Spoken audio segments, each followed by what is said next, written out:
नमस्कार. पूर्व व्यावसायिक अभ्यासक्रमाच्या इयत्ता 10वी मधील इलेक्ट्रिकल टेक्नॉलॉजी या विभागामध्ये आपले सर्वांचे हार्दिक स्वागत आहे.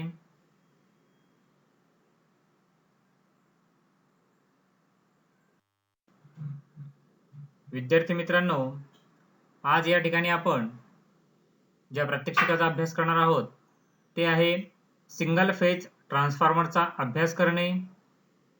या प्रात्यक्षिकामध्ये आपण प्रात्यक्षिकासाठी लागणारी हत्यारे, त्याचबरोबर प्रात्यक्षिक करताना कोणकोणते साहित्य उपकरणे आपण वापरणार आहोत, जो ट्रान्सफॉर्मर आहे त्या ट्रान्सफॉर्मरची माहिती, ट्रान्सफॉर्मरचे प्रकार, तसेच प्रात्यक्षिकासाठी जी आकृती आहे त्या आकृतीचा अभ्यास, प्रात्यक्षिकाची कृती केल्यानंतर प्रात्यक्षिकाचे निरीक्षण आणि प्रात्यक्षिक करताना आपल्याला काय निगा व दक्षता घ्यायची आहे या संबंधीचा अभ्यास आज आपण या ठिकाणी करणार आहोत. तर विद्यार्थी मित्रांनो, प्रात्यक्षिक करताना आपल्याला कोणकोणती हत्यारे लागणार आहेत ते आपण बघूया. सर्वप्रथम आपण घेणार आहोत एक कॉम्बिनेशन प्लायर. हे बघा, या पद्धतीची कॉम्बिनेशन प्लायर घेतल्यानंतर आपण घेणार आहोत एक स्क्रूड्रायव्हर,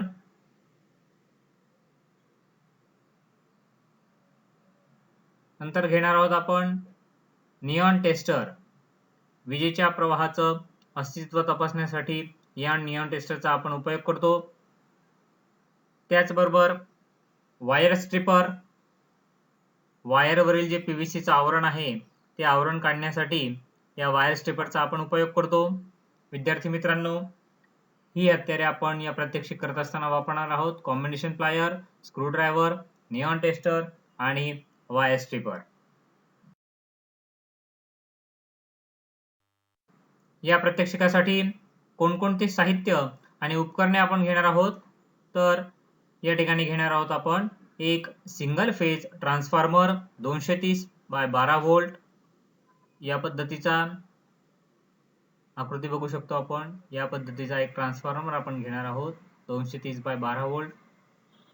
नंतर घेणार आहोत आपण प्रायमरी आणि सेकंडरी वाइंडिंगचं व्होल्टेज मोजण्यासाठी आपण घेणार आहोत व्होल्टमीटर. हे बघा, अशा पद्धतीचा आपण व्होल्टमीटर घेणार आहोत. त्याचबरोबर series parallel testing board. Single phase transformer, voltmeter आणि सिरीज पॅरलल टेस्टिंग बोर्ड एवढं साहित्य आज आपण या ठिकाणी प्रात्यक्षिक करताना घेणार आहोत. चला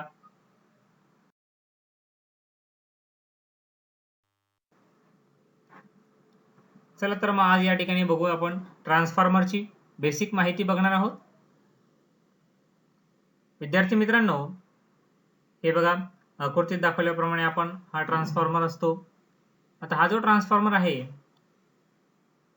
हे एक असं स्थिर यंत्र आहे की ज्याला दिलेल्या पॉवर आणि फ्रिक्वेन्सी यामध्ये कोणताही बदल न करता व्होल्टेज अथवा करंट आपल्याला तो कमी किंवा जास्त करून देतो.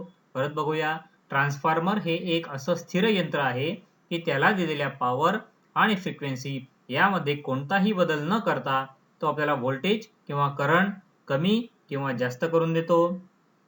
ट्रान्सफॉर्मर हे यंत्र इलेक्ट्रोमॅग्नेटिक इंडक्शनच्या म्हणजेच म्युच्युअल इंडक्शनच्या तत्वावर कार्य करतं.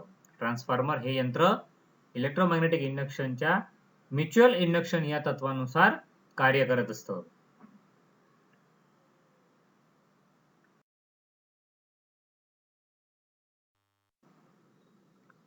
आता आपण बघूया, जो ट्रान्सफॉर्मर आहे त्या ट्रान्सफॉर्मरचे भाग कोणते कोणते आहेत. पहिला आहे प्रायमरी वाइंडिंग. ही जी ट्रान्सफॉर्मर आहे या ट्रान्सफॉर्मरला बाहेरून दिला जाणारा एसी सप्लाय ज्या वाइंडिंगला दिला जातो त्या वाइंडिंगला प्रायमरी वाइंडिंग असे म्हणतात. या पद्धतीची एक वाइंडिंग आहे. या ठिकाणी ट्रान्सफॉर्मरला बाहेरून दिला जाणारा एसी सप्लाय ज्या वाइंडिंगला दिला जातो त्या वाइंडिंगला प्रायमरी वाइंडिंग असं म्हणतात. त्याचबरोबर आहे सेकंडरी वाइंडिंग. ट्रान्सफॉर्मरच्या ज्या वाइंडिंग मधून बाहेरील लोडला सप्लाय जोडला जातो त्या वाइंडिंगला आपण सेकंडरी वाइंडिंग म्हणतो. परत बघूया, ट्रान्सफॉर्मरच्या ज्या वाइंडिंग मधून बाहेरील लोडला सप्लाय दिला जातो त्या वाइंडिंगला सेकंडरी वाइंडिंग असं म्हणतो. त्याचबरोबर कोअर, या ज्या ट्रान्सफॉर्मरच्या दोन्ही वाइंडिंग आहेत त्या दोन्ही वाइंडिंग ज्या भागावर गुंडाळलेले असतात त्या भागाला कोअर असं म्हणतात. हा जो भाग आहे हा दोन्ही वाइंडिंगला धरून ठेवण्याचं काम करतो आणि त्या दोन्ही वाइंडिंग मध्ये ज्यावेळेस सर्किट पूर्ण होतं त्यावेळेस तेथील निर्माण झालेले चुंबकीय मंडळ पूर्ण करण्याचं कार्य या कोअर मार्फत केलं जातं. हे ट्रान्सफॉर्मरचे भाग आहेत. ट्रान्सफॉर्मरमध्ये एकूण 2 वाइंडिंग असतात, एक प्रायमरी वाइंडिंग, दुसरी सेकंडरी वाइंडिंग आणि कोअर.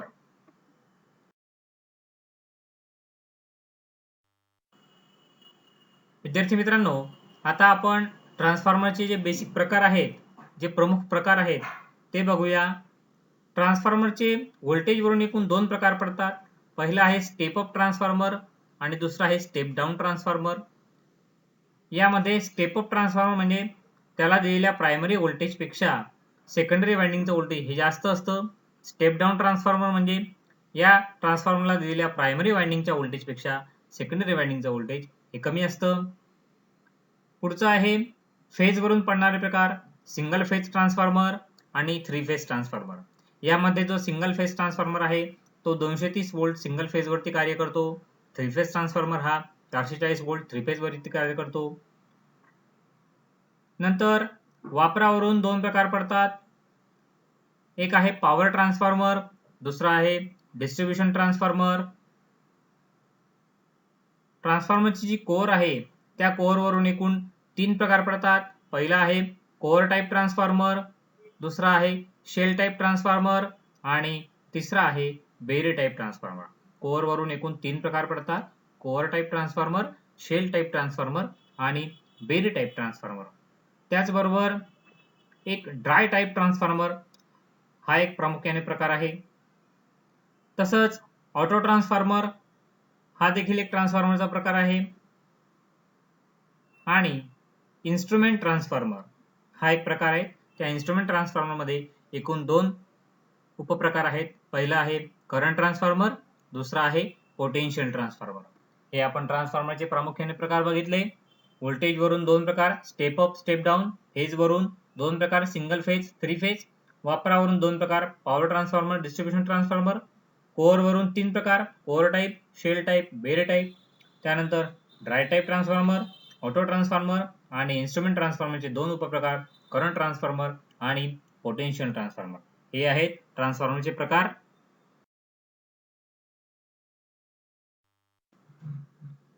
विद्यार्थी मित्रांनो, आज या ठिकाणी आपण ज्या प्रात्यक्षिकाचा अभ्यास करणार आहोत ते आहे सिंगल फेज ट्रान्सफॉर्मरचा अभ्यास करणे. या प्रात्यक्षिकामध्ये आपण प्रात्यक्षिकासाठी लागणारी हत्यारे, त्याचबरोबर प्रात्यक्षिक करताना कोणकोणते साहित्य उपकरणे आपण वापरणार आहोत, जो ट्रान्सफॉर्मर आहे त्या ट्रान्सफॉर्मरची माहिती, ट्रान्सफॉर्मरचे प्रकार, तसेच प्रात्यक्षिकासाठी जी आकृती आहे त्या आकृतीचा अभ्यास, प्रात्यक्षिकाची कृती केल्यानंतर प्रात्यक्षिकाचे निरीक्षण आणि प्रात्यक्षिक करताना आपल्याला काय निगा व दक्षता घ्यायची आहे या संबंधीचा अभ्यास आज आपण.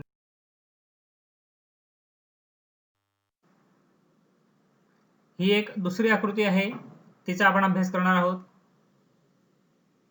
तर विद्यार्थी मित्रांनो, या ठिकाणी आपण बघू शकतो की ट्रान्सफॉर्मरची जी अंतर्गत रचना आहे ती कशा पद्धतीने असेल. हे बघा, या ठिकाणी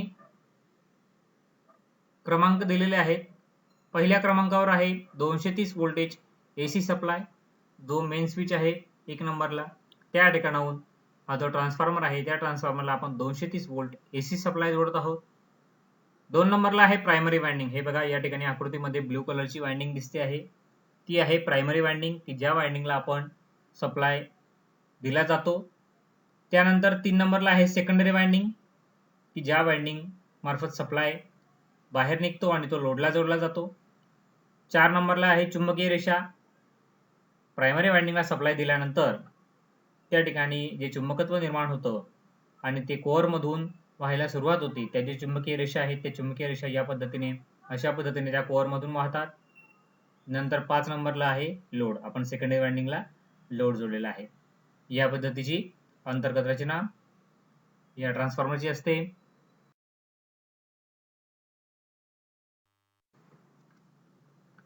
विद्यार्थी मित्रांनो, आता आपण प्रात्यक्षिक करण्यासाठी ट्रान्सफॉर्मरचे कनेक्शन कसे करणार आहोत ते बघूया. ट्रान्सफॉर्मरची जी प्रायमरी वाइंडिंग आहे त्या प्रायमरी वाइंडिंगला सप्लाय देताना त्या ठिकाणी आपण एक व्होल्टमीटर जोडणार आहोत आणि सेकंडरी वाइंडिंगच्या बाजूला आपण लोड जोडताना त्या ठिकाणी सुद्धा आपण व्होल्टमीटर जोडणार आहोत. त्याचबरोबर या ठिकाणी आपण वॅटमीटर जोडलेला आहे आणि ॲमीटर देखील जोडलेला आहे. तर विद्यार्थी मित्रांनो, या सर्किटमध्ये व्होल्टमीटर जोडताना हे नेहमी समांतर जोडलं जाणं आवश्यक आहे. ॲमीटर जोडताना हे एकसर पद्धतीने जोडायचं आहे.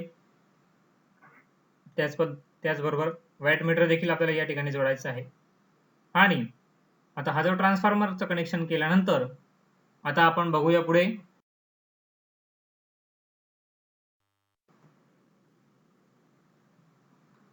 आता आपण या ठिकाणी ट्रान्सफॉर्मरच्या आकृत्यांचा अभ्यास केल्यानंतर, त्याच्या कनेक्शन डायग्रामचा अभ्यास केल्यानंतर आता आपल्याला कृती बघायची आहे. तर विद्यार्थी मित्रांनो, प्रात्यक्षिक करताना आपल्याला कोणती कृती करायची आहे? तर सर्वप्रथम एक सिंगल फेज ट्रान्सफॉर्मर घ्यायचा आहे आणि त्याचे बाहेरून निरीक्षण केलं आपण. बाहेरून निरीक्षण केल्यानंतर तो जो काही ट्रान्सफॉर्मर आहे त्या ट्रान्सफॉर्मरच्या भागांची माहिती करून घेतली आपण आणि त्यानंतर आकृतीत दाखवल्याप्रमाणे ट्रान्सफॉर्मरच्या प्रायमरी व सेकंडरी वाइंडिंगला व्होल्टमीटर जोडून कनेक्शन पूर्ण करून घेणार आहोत. कनेक्शन पूर्ण केल्यानंतर ते जे काही सर्किट आहे त्या सर्किटची जोडणी व्यवस्थित झाली आहे किंवा नाही हे तपासून घ्यायचं आहे आणि त्यानंतर सर्किटला मात्र आपल्याला सप्लाय जोडायचा आहे. सर्किटला सप्लाय देऊन स्विच ऑन केल्यानंतर प्रायमरी वाइंडिंग आणि सेकंडरी वाइंडिंगच्या बाजूला आपण जे काही व्होल्टमीटर जोडलेले आहे त्या व्होल्टमीटरमध्ये दाखवलेल्या व्होल्टेजची नोंद आपल्याला करायची आहे आणि ती नोंद आपल्याला या ठिकाणी निरीक्षण तक्त्यात करून घ्यायची आहे.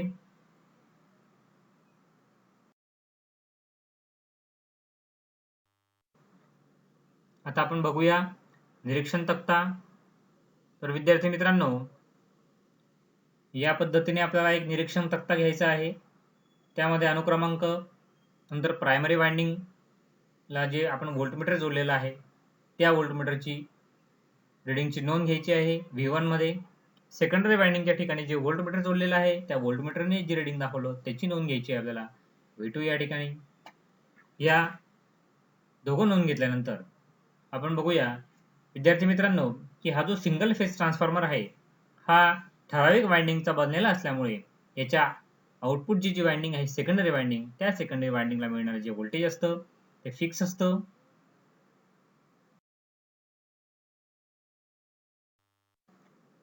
विद्यार्थी मित्रांनो, आता हे प्रात्यक्षिक करत असताना आपल्याला कोणकोणती निगा व दक्षता घ्यावयाची आहे ते बघूया.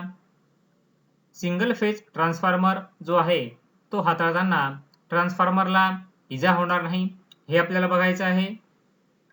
त्याचबरोबर मंडळामध्ये कनेक्शन करताना कुठेही लूज कनेक्शन राहणार नाही याची देखील आपल्याला या ठिकाणी काळजी घ्यायची आहे.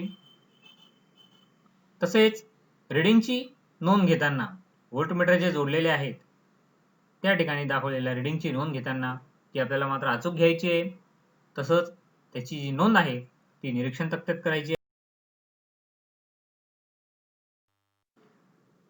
विद्यार्थी मित्रांनो, आज या ठिकाणी आपण सिंगल फेज ट्रान्सफॉर्मरचा अभ्यास करणे हे प्रात्यक्षिक बघितलं.